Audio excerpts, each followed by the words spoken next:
درود دوستای خوبم، هنگامه هستم با آشپزخونه من. خوش اومدید. امیدوارم کلی حالتون خوب باشه دوستان. امروز اومدم کنار همدیگه یه شیرینی شربتی درست کنیم. شیرینی شکرپاره هستش، یکی از شیرینی خوشمزه کشور ترکیه. فوق العاده است دیگه. میدونید که کشور ترکیه به این شیرینی شربتیش خیلی مشهوره. اینم یکی از اون خوشمزه هاشه. تا آخر ویدیو کنارم باشید تا با هم درستش کنیم.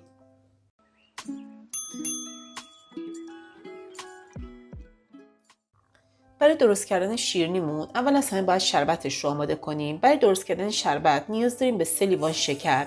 لیوان استاندارد اندازه‌گیری هست یا همون پیمانه استاندارد اندازه‌گیری معادل 250 میلی لیتر دوستان. به شکرم 3 لیوان شکر داشتم، حالا بهش 3.5 لیوان آب اضافه میکنم.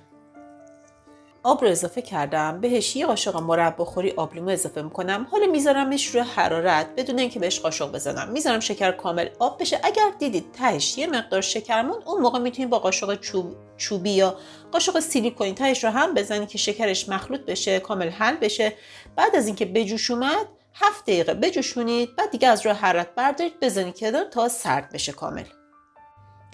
دوستان شربتم رو آماده کردم، من گذاشتم کنار. بذارید شربتتون کامل کنار سرد بشه. وقتی که آماده میکنید حتما، یعنی حداقل نیم ساعت 1 ساعت قبل از اینکه بخواید شیرینی رو آماده کنید، شربتتون رو آماده کنید، بذارید کنار. حالا توی ظرف مناسب 125 گرم کره به دمای محیط رسیده کامل بذارید کره‌تون نرم بشه، بعداً استفاده کنید. نصف پیمانه روغن مایه. حالا یه توضیح بدم دوستان در مورد اندازه هایی که دارم بهتون میگم. خیلی از دوستان توی کامنت ها می نویسن که نه، مثلا شما یه پیمانه روغن استفاده کردی به ما داری میگی نصف پیمانه. واقعا اینطور نیستش. من با پیمانه استاندارد اندازه گیری اندازه میذارم توی ظرف، شاید توی ویدیو یکم بیشتر به نظر بیاد، ولی همه اندازه استاندارد هستش. برای توی شیرینیمون 2 تا تخم مرغ نیاز داریم. یه دونه از زرده هاشو برای رومال نگه میداریم، یه دونه کامل و 1 دونه هم سفیده برای داخل خمیرمون. یه بسته وانیل شکری معادل 5 گرم هستش یا یه قاشق مرباخوری سرصاف. اگه وانیل خالص استفاده میکنید کم، اینو که قاشق چای خوری میدونید که وانیل خالص استفاده میکنید. نصف پیمانه پودر شکر، نصف پیمانه آرد سمولینا. اگه ترکیه زندگی میکنید و زیاد به زبان ترکی مسلط نیستید، تو اینجا بهش میگن ایرمیک. تو همه این مارکت ها هستش. یه قاشق مرباخوری بیکینگ پودر. اگر بخوام به بسته بگم نصف یک بسته رو استفاده کنید. یه بسته 10 گرمی رو نصفش رو براش استفاده کنید. بیکینگ پودر بیشتر از این استفاده نکنید. همین اندازه‌ای که گفتم. فکر نکنید که اگه پف کنه بهتره شیرینیمون. نه، اگه پف کنه ترک میخوره شیرینیامون. به خاطر همین یه قاشق مرباخوری یا نصف یه دونه بسته رو استفاده کنید. رنده پوست پرتقال دارم، طعمش رو خیلی خوب میکنه. اونم اندازه یه قاشق مرباخوری پر یا یه دونه پرتقال کوچیک رو پوستش رو رنده کنید، فقط قسمت نارنجی رو و استفاده کنید و میتونید که حذفش هم کنید. قابل حذف هم هستش، ولی تو طعمش خیلی تاثیر داره، طعمش رو بهتر میکنه. ولی اگه نباشه بازم شیرینیتون خوشمزه میشه. یه مقدار همه این مواد رو با هم ترکیب میکنم. حالا به این ترکیب آرد اضافه میکنم. 3.5 پیمانه آرد دارم دوستان. قبلا الکش کردم ولی کنترل شده اضافه میکنیم. این نیست که همه رو به یک بار اضافه کنیم. حتما یه مقدارش رو اضافه کنید، نصفش رو اضافه کنید، بعد از نصفش کنترل شده اضافه کنید نسبت به جنس آردتون. ممکنه یکم بیشتر یا یکم کمتر استفاده بشه. میخوایم یه خمیری باشه که کامل جمع بشه، به دست نچسبه و همین که لطیف هم باشه. یه مقدار با قاشق هم میزنیم، آرد که اضافه میکنیم تا موقعی که خمیرمون جمع بشه، بعد شروع میکنیم با دستمون ورز دادن.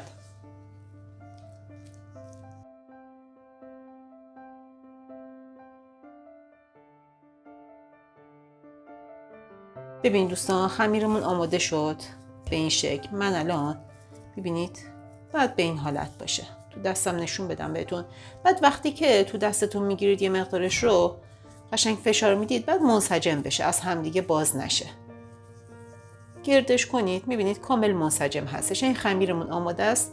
لطافت خمیرم به این شکل هستش.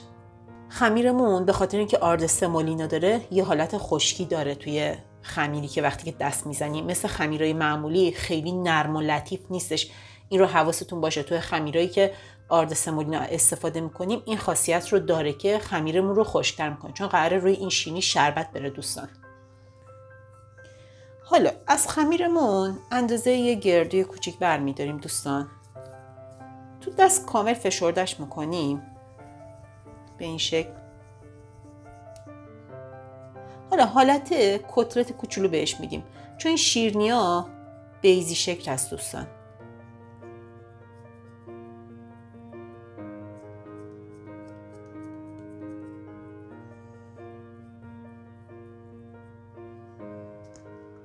ببین دوستان به این شکل آماده میکنیم، میشیم تو سینی فر. ضخامتش هم یکم از 1 سانت کمتر هستش.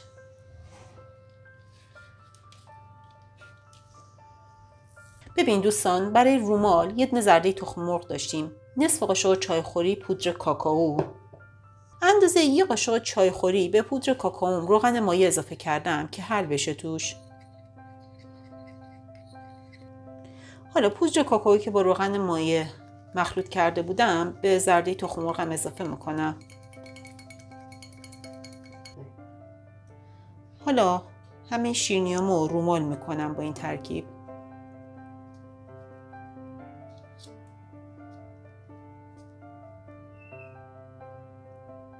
حالا به کمک یه چنگال روشون رو به این شکل خط میندازیم. نترسید، یکم فشار بدید چنگال رو که بعد از اینکه پخت اون خطا دیده بشه.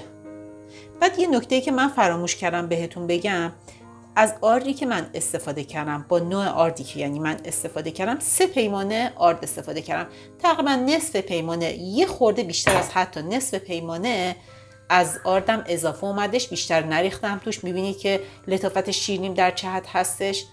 شما هم به خاطر همین حتما آردتون رو کنترل شده اضافه کنید. حالا شیرینیامون رو میذاریم تو فر 180 درجه که حدود 20 دقیقه قبل 20 دقیقه قبل من فرم رو روشن کردم و زمان پختش نیم ساعت هستش. 30 دقیقه بمونه تو فر.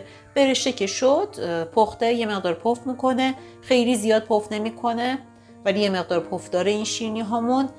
وقتی هم که روش کامل برشته شد زمان پختش کافیه، اونم بسته به دمای فرتون باز بپزید و کنترلش کنید. حالا میذارمش تو فر، بعد که پخت بهتون نشون میدم.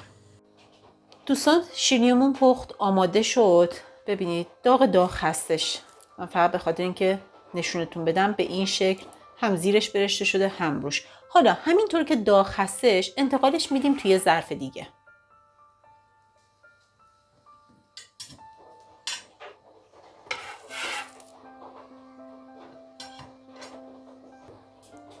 ببینید دوستان شیرینیم داغ هستش، شربتم کامل خنک شده. حالا شربتم رو روی شیرینی داغ میریزم. توی 2 تا ظرف گذاشتم دوستان، شیرینیا رو توی یه ظرف جا نشد، به خاطر همون به اون شکل آماده میکنیم، ولی باید غرق توی شربت باشه این شیرینیا.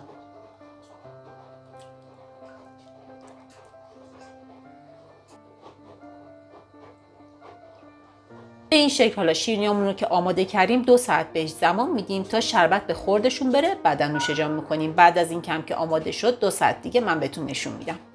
دوستان شربتمون به خورد شیرینیامون رفتش، ولی اگه بخوایم خیلی نرمتر بشه و پر شربتتر بشه در اصل شیرینیامون میتونیم بذاریم یه شب تا صبح بمونه. استانداردش 2 ساعت 3 ساعت هستش، ولی میگم هر چقدر بیشتر بمونه به نظر خود من خوشمزه ترم میشه. بهتون توصیه میکنم یه شب تا صبح بذارید بمونه. حالا من میذارمش توی ظرف بهتون نشون میدم.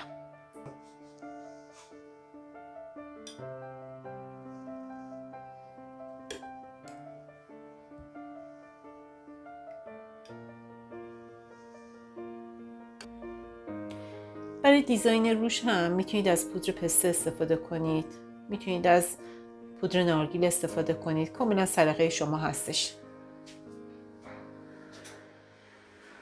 بفرمایید دوستان، اینم شیرینیای شربتی خوشمزه‌مون، شیرینی شکرپاره فوق‌العاده خوشمزه است. یه شیرینی متفاوت شربتی هستش، مخصوص کشور ترکیه. حتما درست کنید، اصلا بی‌نظیرش کنار عزیزانتون لذت ببرید. مرسی که تا آخر ویدیو کنار من بودید. اگه یه نکته رو فراموش کرده باشم حتما توی دیسکریپشن براتون می‌نویسم. میزان مواد رو همونجا براتون می‌نویسم. لایک یادتون نره. با دوستای خودتون به اشتراک بذارید این ویدیو رو. کلی دوستتون دارم و ویدیو بعد همدیگه رو میبینیم.